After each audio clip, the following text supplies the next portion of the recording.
keadaan sehat, semangat, dan ceria. Pada kesempatan kali ini, Ibu akan menyampaikan materi fisika mengenai teori kinetik gas.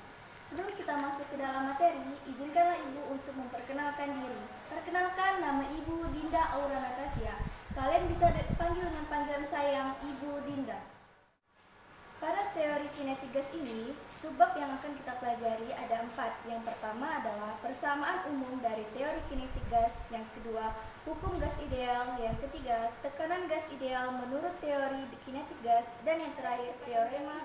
Ibu akan membahas materi mengenai karakteristik gas pada ruang tertutup. Dan mungkin mau pertanyaan, ada beberapa dari kalian yang suka naik balon udara dan ada beberapa juga yang hanya melihatnya melalui televisi ataupun buku-buku pelajaran. Pertanyaan yang muncul saat kita melihat balon udara adalah bagaimana sih balon udara itu bisa terbang? Apakah dia ada sayapnya, atau ada mesinnya, atau ada hal yang dapat mempengaruhinya bisa terbang? Oke, jika kita perhatikan di dalam balon udara ada api. Nah, apa sih api itu? Mengapa api itu ada di dalam balon udara? Api di dalam balon udara merupakan proses pembakaran gas yang ada di dalam balon udara tersebut, sehingga balon udara akan menjadi ringan dan dapat mengapung di udara. Hal ini sesuai dengan teori yang ada, di mana pada tekanan yang tetap, udara yang dipanaskan itu akan mengembang, dan sebaliknya, udara yang didinginkan akan menyusut atau mengecil. Gas yang kita pelajari dalam teori kinetik gas ini adalah gas ideal. Apa sih gas ideal itu? Gas ideal adalah gas yang memiliki beberapa asumsi-asumsi. Asumsi yang pertama adalah gas terdistribusi merata. Jika suatu gas dimasukkan ke dalam ruangan yang tertutup, gas akan menyebar ke ruangan tersebut. Tidak ada gas yang hanya berada pada pojokan saja atau ada atas saja, tetapi gas akan menyebar di dalam ruangan tersebut. Asumsi yang kedua adalah setiap partikel gas bergerak dengan acak. Jadi, gas itu akan bergerak, ada yang ke kanan, ada yang ke kiri, ada yang ke atas, dan mereka semuanya bergerak secara acak.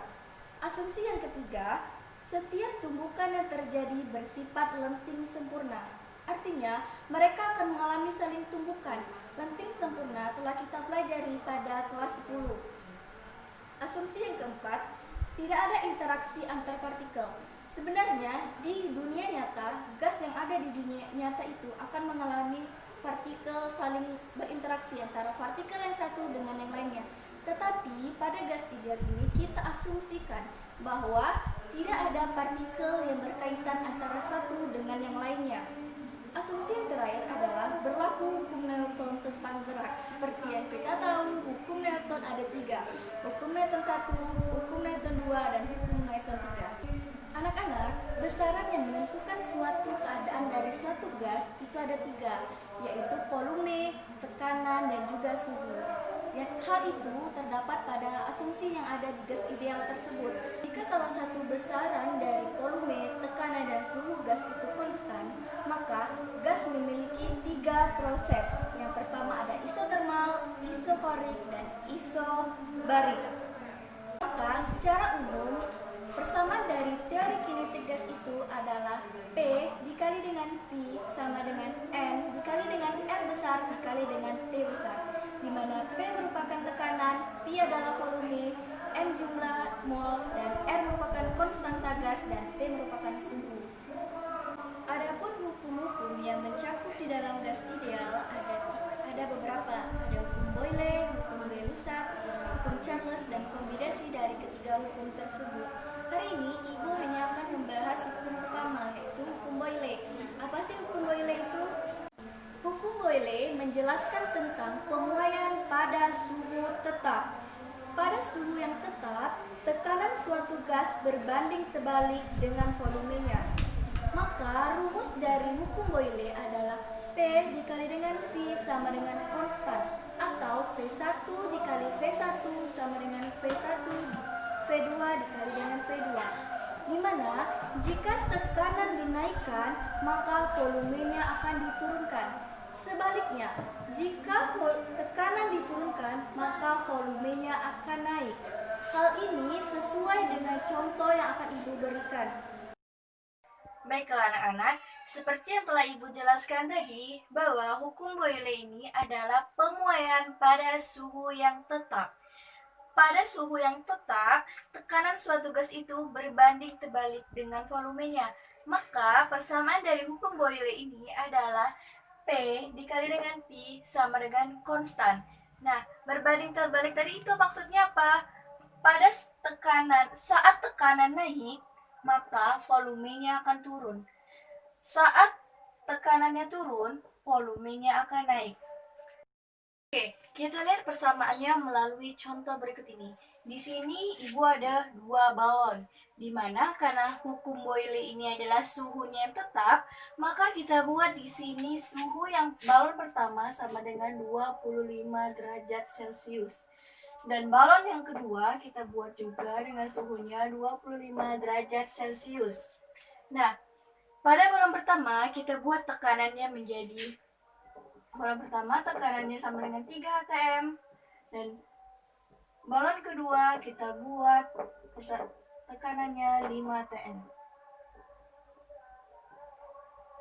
Dan untuk volume pada balon pertama kita buat menjadi 50 ml.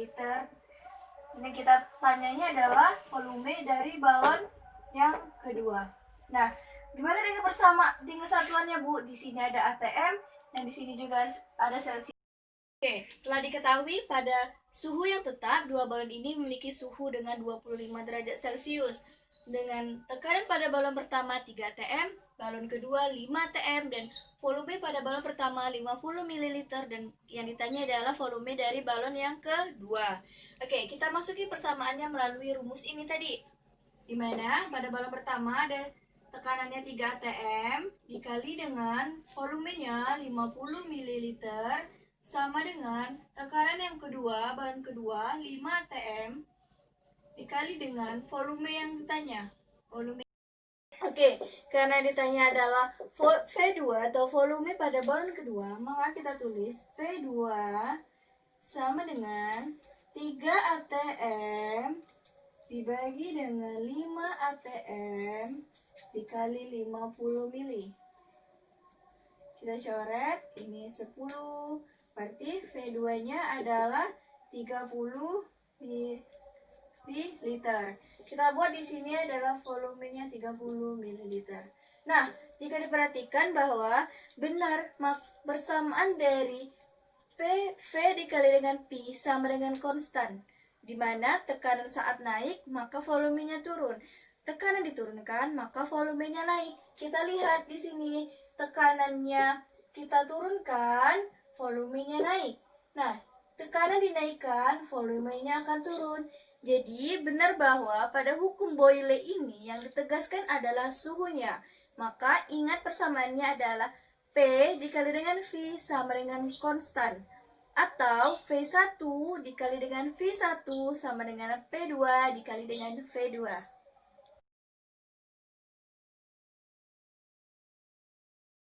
Suatu gas bekerja pada suhu, ya, suatu gas suhunya 300 Kelvin. Jadi diberitahu suhunya udah Kelvin ya, 300. Volumenya 10 liter. 10 liter. Tekanannya P-nya ini adalah 20 Newton per meter persegi, ya. Jika tetapan konstanta Boltzmann yaitu K kecil itu tadi, ya, 1,38 kali 10 pangkat min 23 ya. Jadi K kecil itu ada tetapan Stefan Boltzmann ya. Ini Joule per Kelvin ya satuannya. Hitung jumlah partikel gas tersebut. Jadi adik-adik nanti ditanya N besar berapa. Nah, gini. Berarti kita akan menggunakan rumus yang PV NKT ya. Nah, ini rumus pertamanya. Jadi kita akan menggunakan rumus PV NKT ya, dimana tekanannya ini udah Pascal, udah bagus. Nah, volumenya 10 liter, ini harus jadikan meter kubik ya. Jadi ini 10 desimeter kubik berarti 10 kali 10 pangkat min 3 ya. Ini kalau dihitung 0,01 meter kubik ya. Jadi 10 min 2. Nah, jadi volumenya ini kali 0,01, jumlah partikelnya ditanya, ya. K besarnya 1,38 kali 10 pangkat min 23, suhunya 300. Nah, berarti nanti N besarnya adalah 0,2 dibagi ini 414 kali 10 pangkat min 23 ya. Ini pindah bawah. Berarti hasilnya adalah, ini Koko langsung aja ya, ini hasil akhir aja ya, 4,8 kali 10 pangkat 19 partikel ya. Nah gitu. Ini contoh soal berikutnya ya adik-adik ya. Ini tanya berapa kilogram oksigen gas O2. Jadi ditanya ya, masa oksigen ditanya ya, di mana MR-nya 32. Jadi diketahui soal ya. Dalam tangki yang volumenya 3 meter kubik. Jadi volumenya udah meter kubik ya, udah bagus. Ketika tekanannya P-nya 10 pangkat 5 ya, udah Pascal juga udah bagus. Sedangkan suhunya 27 derajat Celcius. Nah, ini kita harus diubah ke Kelvin ya.